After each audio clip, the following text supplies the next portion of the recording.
आज जो मैं आपके लिए टॉपिक लेके आया हूँ बहुत ही इम्पोर्टेंट टॉपिक है। आपको अगर कैपिटल मार्केट समझना हो, फाइनेंशियल मार्केट समझना हो, उसका ये एंट्री गेट है। आप अगर ये समझ जाओगे तो आपको फाइनेंशियल मार्केट, कैपिटल मार्केट समझ में आने लगेंगी। उसका ये बहुत ही बेसिक पार्ट है। ठीक है, तो चलिए आज का वीडियो शुरू करते हैं। और हाँ दोस्तों, ये वीडियो पूरा देखिएगा ताकि आपको पूरा समझ में आए। एक भी पार्ट अगर आपने छोड़ दिया इसमें तो आगे जो मैं बताने वाला हूँ आपको समझ में नहीं आएगा। ठीक है, तो चलिए शुरू करते हैं आज का lecture. First is spot price. Spot price, what is spot price?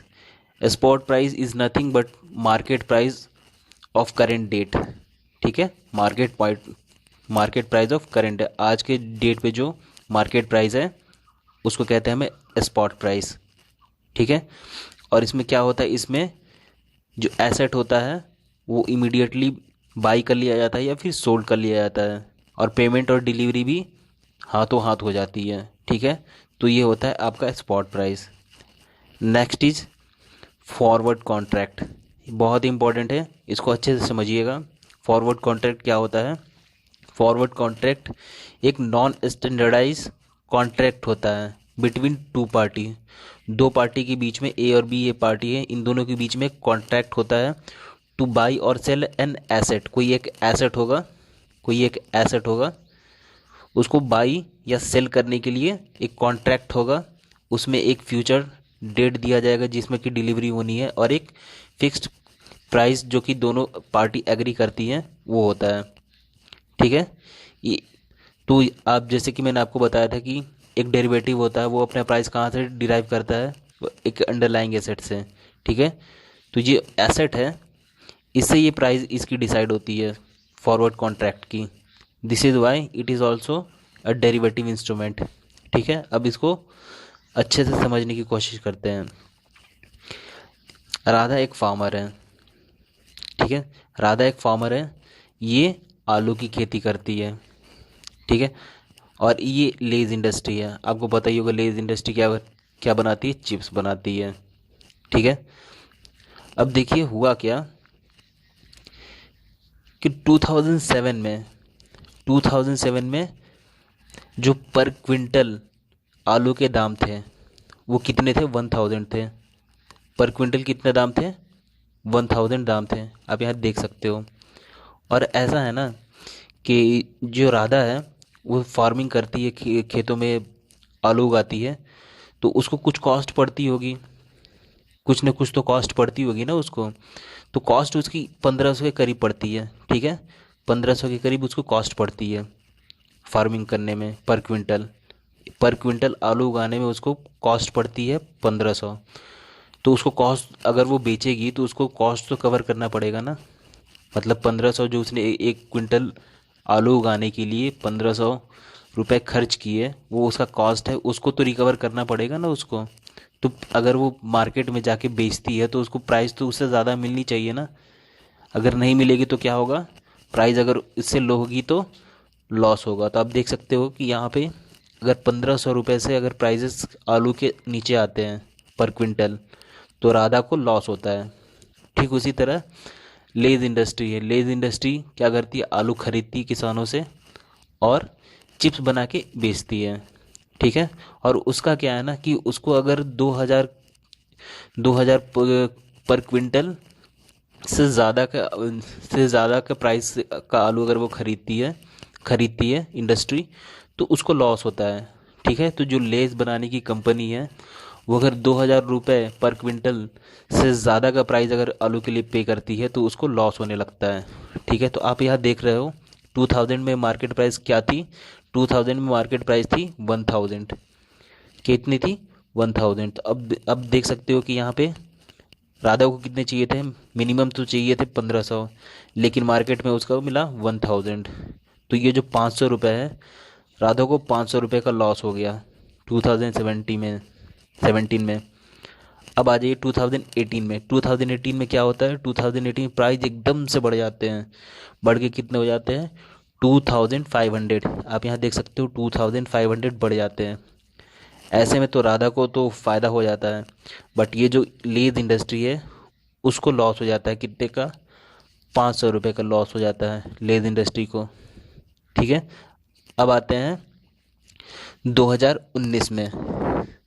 2019 में क्या होता है, 2019 में आप देख रहे हो कि प्राइस कुछ हो जाती है करीब 2300 के करीब या 2400 के करीब।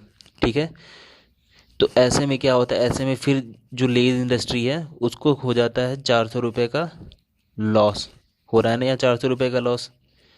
ठीक है, 400 रुपये का लॉस हो रहा है ना 2019 में। अब 2020 में आ जाइए। 2020 में क्या होता है कि प्राइसेस फिर से गिर जाते हैं आलू के, और वो कितने हो जाते हैं, 1500 रुपये हो जाते हैं। आप यहाँ देख सकते हो 1500 रुपये हो गए। तो राधा को क्या हुआ, राधा को नो प्रॉफिट नो लॉस। ठीक है, तो आप देख सकते हो कि अब यहाँ प्राइस वॉलेटिलिटी की वजह से दोनों पार्टीज़ को, लेज इंडस्ट्री को और राधा को, दोनों को लॉस हो रहा है ना, प्राइस वेरिएशन की वजह से। प्राइस कभी ऊपर बढ़ जा रही है, कभी नीचे बढ़ जा रही है, इस वजह से दोनों को लॉस हो रहा है। तो अब ये दोनों क्या करेंगे, ये दोनों कुछ ऐसी चीज़ करेंगे कि अपना जो लॉस है उसको कम किया जा सके। ठीक है, तो ये जो राधा है ये चाहती है कि अपना लॉस कम करे, लेद इंडस्ट्री चाहती है कि मैं अपना लॉस कम करूं। ठीक है, तो अभी मार्केट के हालात 2020 में ऐसे हैं कि राधा को लग रहा है कि प्राइसेस जो है वो 1500 रुपये से कम हो सकती है। राधा को लग रहा है कि प्राइसेस जो है नेक्स्ट ईयर में यानी कि 2021 में कम हो सकती हैं, 1500 से नीचे आ सकती हैं। अगर 1500 से नीचे आया तो मुझे घाटा हो जाएगा। ठीक है, और ये जो लेद इंडस्ट्री है वो प्राइजेस के वेरिएशन की वजह से इतने दुविधा में है, उसको भी लग रहा है कि कहीं प्राइजेस अगर बढ़ गए 2000 2000 से ऊपर 2000 से ऊपर अगर बढ़ गए तो मुझे भी लॉस होगा। तो लेज इंडस्ट्री भी एक्सपेक्ट कर रही है ऐसी कि फ्यूचर में यानी कि 2021 में आलू के दाम 2000 पर क्विंटल से ऊपर होने वाले हैं। तो अब ये दोनों क्या करेंगे, ये दोनों चाहेंगे कि हम अपना लॉस किसी तरह कम करें। ठीक है, दोनों चाहेंगे कि अपना लॉस किसी तरह हम कम करें। तो ये क्या करेंगे, ये दोनों बीच में आपस में एक कॉन्ट्रैक्ट कर लेंगे। ठीक है, आप यहाँ देख रहे हो दोनों ने कॉन्ट्रैक्ट साइन किया। कॉन्ट्रैक्ट में साइन करके, इस कॉन्ट्रैक्ट में क्या लिखा इन लोगों ने, कॉन्ट्रैक्ट में ये लिखा कि लेज इंडस्ट्री जो है वो एग्री करती है टू बाई इतने इतने सौ इतने के दाम पे 500 क्विंटल।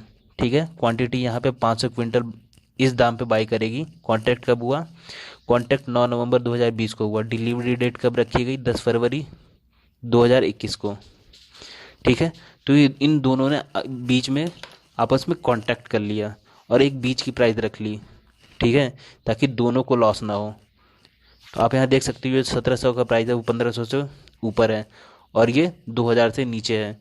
ठीक है, तो यहाँ लेज इंडस्ट्री को भी फ़ायदा हो रहा है और यहाँ राधा को भी फ़ायदा हो रहा है। दोनों अपना रिस्क कम कर रहे हैं। तो ये जो रिस्क कम करने के लिए जो इन्होंने काम किया ना, इसी काम को हम बोलते हैं, अपने रिस्क को कम करने को ही हम कहते हैं हेजिंग। जब कोई इंसान या कोई फाइनेंशियल इंस्टीट्यूशन अपना रिस्क कम करने के लिए कुछ काम करती है, कोई एक्टिविटी फाइनेंशियल करती है, तो उसको हम कहते हैं क्या, उसको कहते हैं हम हेजिंग, HEDGEING, हेजिंग। ठीक है, हेजिंग कहते हैं उसको। ठीक है, तो ये हो गया कॉन्ट्रैक्ट। तो ये जिस तरह का कॉन्ट्रैक्ट हुआ ना, इसको कहते हैं हम फॉरवर्ड कॉन्ट्रैक्ट। फॉरवर्ड कॉन्ट्रैक्ट यानी कि आगे चल के, और फॉरवर्ड का मतलब ही होता आगे। ठीक है, तो इसको कहते हैं हम फॉरवर्ड कॉन्ट्रैक्ट। दोनों ने आपस में एग्रीमेंट कर लिया कि हम एक दूसरे को ये राधा इसको पोटैटो देगी कितने रुपए के हिसाब से, 1700 क्विंटल के हिसाब से, और कितनी क्वांटिटी देगी, 500 क्विंटल देगी। कब देगी, 10 फरवरी को देगी। एग्रीमेंट कब हुआ, 10 नवंबर 2020 को हुआ। अब ये चीज़ें हो गई। ठीक है, अब होता क्या है, 10 फरवरी आ जाती है। 10 फरवरी आ जाती है और मार्केट प्राइस हो जाती है 1800 रुपये पर क्विंटल। 1800 रुपये पर क्विंटल हो जाती है। ठीक है, तो अब यहाँ तो राधा का लॉस होगा, क्योंकि राधा ने तो एक्सपेक्ट किया था कि प्राइस 1700 तक जाएगी। ठीक है, तो राधा को कितना, अगर वो राधा को कितने का लॉस हुआ, 1800 माइनस 1700 यानी कि 100 रुपये का लॉस। ठीक है, अगर वो फॉरवर्ड कॉन्ट्रैक्ट में नहीं गई होती और एक क्विंटल अगर वो मार्केट में बेची होती तो उसको ज़्यादा पैसे मिलते। 1800 मिलते, लेकिन अब उसको 1700 में बेचना पड़ेगा। तो प्रॉफिट तो लॉस कितने का हुआ राधा को लॉस हुआ 100 रुपीज़ पर क्विंटल। और लेस को कितने का प्रॉफिट हुआ 100 रुपीज़ पर क्विंटल। ठीक है। तो ये तो हो गई बात कि 10 तारीख को क्या हुआ। अब बात आती है कि सेटलमेंट कैसे करना है। जो फॉरवर्ड कॉन्ट्रैक्ट किया गया था दोनों के बीच में, इन दोनों को सेटलमेंट आपस में कैसे करना है। तो सेटलमेंट के दो तरीके हैं। फर्स्ट तरीका ये है कि सेटलमेंट हो जाए, राधा जो है लेज इंडस्ट्री को पोटैटोज दे दे, आलू दे दे, और बदले में लेज इंडस्ट्री क्या करे, बदले में अब यहाँ देख सकते हो settlement by delivery of product. इसमें राधा ने क्या किया, 500 क्विंटल दे दिया लेद इंडस्ट्री को। कितने कितने के प्राइस पे, 17 रुपीज़ पर 1700 रुपीज़ पर क्विंटल के हिसाब से इसने डिलीवरी कर दी आलू की। और बदले में 8,50,000 का पेमेंट लेद इंडस्ट्री ने राधा को कर दिया। तो ये तो हो गया पहले टाइप की सेटलमेंट। अब आते हैं दूसरे टाइप की सेटलमेंट, जो कि सेटलमेंट बाय कैश पेमेंट होता है। इसमें राधा क्या करेगी, राधा आलू नहीं देगी, लेज इंडस्ट्री को आलू नहीं देगी। ठीक है। वो सीधे सीधे क्या करेगी, वो सीधे सीधे पेमेंट कर देगी। और कितना पेमेंट करेगी, राधा को कितने का लॉस हुआ था, 100 रुपये का। यानी कि जो कट प्राइस थी 1700 से 1800, दोनों के बीच में कितना का डिफरेंस था, 100 का डिफरेंस था। क्वांटिटी कितनी डिलीवर करनी थी, 500 क्विंटल। तो 50,000 का जो मार्जिन है, 50,000 का जो मार्जिन है वो राधा लेज इंडस्ट्री को पे कर देगी। ठीक है। अब लेज इंडस्ट्री क्या करेगी, लेज इंडस्ट्री 8 लाख रुपए कहीं से, मतलब इसके पास पहले से पड़ा होगा 8 लाख रुपए। ये 8 लाख रुपए जो है, ये 8 लाख रुपए प्लस ये 50,000 इसको प्लस करके कितने हो जाएंगे, 8,500। ठीक है। अब तो उसको जितने पे चाहिए उतने पे मिल जाएगा। ठीक है। मतलब जो कट मार्जिन थी वो तो उसको मिल जाएगा ना, जितना उसको लॉस होना था वो तो उसने कवर कर लिया प्रॉफिट। ठीक है। तो ये अब क्या करेगा, ये अपने पैसे और ये इसको दोनों मिला करके ये मार्केट से खरीद लेगा। इसमें राधा को डिलीवरी करने की, पोटैटो डिलीवरी करने की कोई ज़रूरत नहीं है। ठीक है। राधा ने क्या किया, सीधे सीधे मार्जिन का पेमेंट कर दिया, काम खत्म हो गया, सेटलमेंट बाय कैश। अब देखिए, अगर मान लीजिए कि 10 फरवरी को क्या होता है, 10 फरवरी को पोटैटो के प्राइस 1580 रुपये पर क्विंटल हो जाते हैं। तो ऐसे में राधा को क्या होता, राधा को प्रॉफिट होता और लेज इंडस्ट्री को लॉस होता है। कितने का होता, 120 रुपये का। तो ऐसे में क्या होगा, ऐसे में अब लेज इंडस्ट्री जो है सेटलमेंट बाई अगर कैश करती है तो 120 गुने 500 यानी कि 60,000 रुपये लेज इंडस्ट्री अब राधा को पेमेंट करेगी। ठीक है। राधा को कोई भी पोटैटो देने की ज़रूरत नहीं है, कोई भी आलू देने की, सप्लाई करने की ज़रूरत नहीं है, यहाँ कैश से ही सेटलमेंट हो गया। ठीक है। तो आपको ये बात समझ में आई कि फॉरवर्ड कॉन्ट्रैक्ट कैसे काम करता है। अब बात करते हैं इसके प्रॉपर्टीज़ के बारे में। प्रॉपर्टीज़, सबसे पहली प्रॉपर्टीज़ कि एक डेरिवेटिव इंस्ट्रूमेंट है। मैंने बताया ना डेरिवेटिव इंस्ट्रूमेंट क्या होता है, वो इंस्ट्रूमेंट जो कि अपनी वैल्यू किसी अंडरलाइंग एसेट से डिराइव करता है। तो यहाँ अंडरलाइंग एसेट क्या थी, पोटैटो थी ना। पोटैटो के प्राइस से ही तो इसने अपना प्राइस डिस्कवर किया था, मतलब प्राइस इसकी डिटरमिन हुई थी फॉरवर्ड कॉन्ट्रैक्ट की। ठीक है। तो एक ये डेरिवेटिव हो गया। Second, it is non standardise. Non standardise का मतलब कि इसमें क्वांटिटी जो 500 क्विंटल की क्वांटिटी थी वो तो एक स्टैंडर्ड था नहीं ना।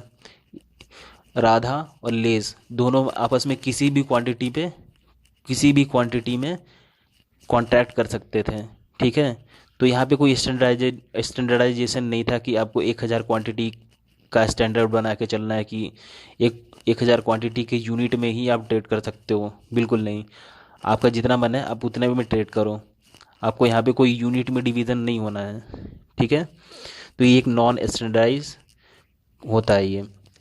देन थर्ड इज़ कि इसमें कोई भी थर्ड पार्टी इन्वॉल्व नहीं होती है, यानी कि ये नॉन ट्रांसफरेबल है और किसी थर्ड पार्टी को ये ना तो ये सोल्ड किया जा सकता है और ना ही कोई थर्ड पार्टी फॉरवर्ड कॉन्ट्रैक्ट को खरीद सकती है। ठीक है। राधा और लेज इंडस्ट्री के बीच में कोई भी तीसरी पार्टी नहीं आएगी। ठीक है। राधा ने कॉन्ट्रैक्ट किया है तो राधा को डिलीवरी करनी पड़ेगी, उसके अलावा कोई और नहीं करेगा। तो ये होता है फॉरवर्ड कॉन्ट्रैक्ट। ठीक है। फिर क्या है, it can not be traded before date of maturity. Date of maturity अगर 10 फरवरी, तो 10 फरवरी के पहले इसका ट्रेड नहीं किया जा सकता। ठीक है। 10 फरवरी से पहले इसको ट्रेड नहीं किया, 10 फरवरी को ही इसकी ट्रेडिंग होगी। ठीक है। रिस्क इन्वॉल्व, फॉरवर्ड कॉन्ट्रैक्ट में क्या रिस्क इन्वॉल्व होता है, रिस्क इन्वॉल्व होता है रिस्क ऑफ डिफ़ॉल्ट। मान लो कि आलू के दाम बढ़ गए, ठीक है, 3,000 रुपये किलो, 3,000 रुपये पर क्विंटल आलू हो गए। ठीक है। तो राधा क्या करेगी, राधा को लालच आ गया, बोलेगी कि नहीं मेरे को ये कॉन्ट्रैक्ट, इस कॉन्ट्रैक्ट को मैं रिस्पेक्ट नहीं करूँगी, मैं इस कॉन्ट्रैक्ट को फॉलो नहीं करूँगी, मुझे डिलीवरी नहीं करनी, मैं अपने जाके मार्केट में बेचूँगी, मैं कम दाम में क्यों बेचूँ। ठीक है। तो यहाँ पे एक रिस्क ऑफ डिफ़ॉल्ट होता है कि कोई भी एक पार्टी डिफ़ॉल्ट कर सकती है। तो यहाँ पे रिस्क इन्वॉल्व यही होता है। फिर लास्ट चीज़ क्या है इसमें, कि इसको एक्सचेंज मार्केट में, फॉरवर्ड कॉन्ट्रैक्ट को एक्सचेंज मार्केट में ट्रेड नहीं कर सकते। ठीक है। एक फॉरवर्ड कॉन्ट्रैक्ट ऐसी चीज़ है कि उसको ट्रेड कर ही नहीं सकते। ठीक है। तो जब ट्रेड कर ही नहीं सकते तो एक्सचेंज मार्केट में क्या ट्रेड करोगे आप, नहीं कर सकते, नहीं किसी थर्ड पार्टी को कर सकते। ठीक है। तो ये हो गया फॉरवर्ड कॉन्ट्रैक्ट की प्रॉपर्टीज़। देन लास्ट, इसके यूसेस कहाँ कहाँ होते हैं। इसके यूसेस 3 जगह पे होते हैं मेनली। एक तो कमोडिटी मार्केट, कमोडिटी मार्केट में जैसे अभी मैंने आलू को एक एज एसेट माना था। ठीक है। तो कोई कमोडिटी हो, जैसे कि आलू हो गए, प्याज हो गए, सोना हो गया, चांदी हो गया, कोई भी अंडरलाइंग एसेट हो, उसमें फॉरवर्ड कॉन्ट्रैक्ट यूज़ हो सकता है। फिर फॉरेन एक्सचेंज ट्रेडिंग में हो सकती है। फॉरेन एक्सचेंज ट्रेडिंग में अंडरलाइंग एसेट क्या होगा, कोई दो करेंसी पेयर, जैसे कि डॉलर रुपीस या डॉलर पौंड, डॉलर येन, कोई दो करेंसी पेयर, एक करेंसी पेयर फॉरवर्ड कॉन्ट्रैक्ट का अंडरलाइंग एसेट हो सकता है। तो फॉरेक्स ट्रेडिंग में भी इसका यूज़ होगा। ठीक है। फिर शेयर मार्केट में भी इसका यूज़ हो सकता है, जिसमें कि शेयर क्या हो जाएंगे, शेयर हो जाएंगे अंडरलाइंग एसेट। ठीक है। यहाँ पे शेयर्स की डिलीवरी करनी पड़ेगी आपको। ठीक है। तो इसके 3 तरीके से यूज़ हो सकते हैं फॉरवर्ड कॉन्ट्रैक्ट के, कमोडिटी में, फॉरेक्स ट्रेडिंग में और शेयर मार्केट में। ठीक है। नेक्स्ट जो मैं आपको लेक्चर कराऊंगा वो होगा फ्यूचर। फ्यूचर क्या है, डेरिवेटिव है। फ्यूचर कराऊंगा, ऑप्शन कराऊंगा, एक्सचेंज ट्रेडेड फंड कराऊंगा।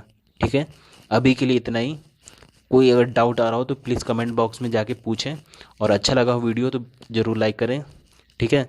और आप अगर पहली बार मेरे वीडियो देख रहे हैं तो सब्सक्राइब कर लें, क्योंकि इस तरह की अच्छी अच्छी वीडियो मैं लेके आता रहता हूँ। तो गाइस आज के लिए इतना ही, आपसे विदा लेता हूँ। चलो फिर, बाय बाय, टाटा।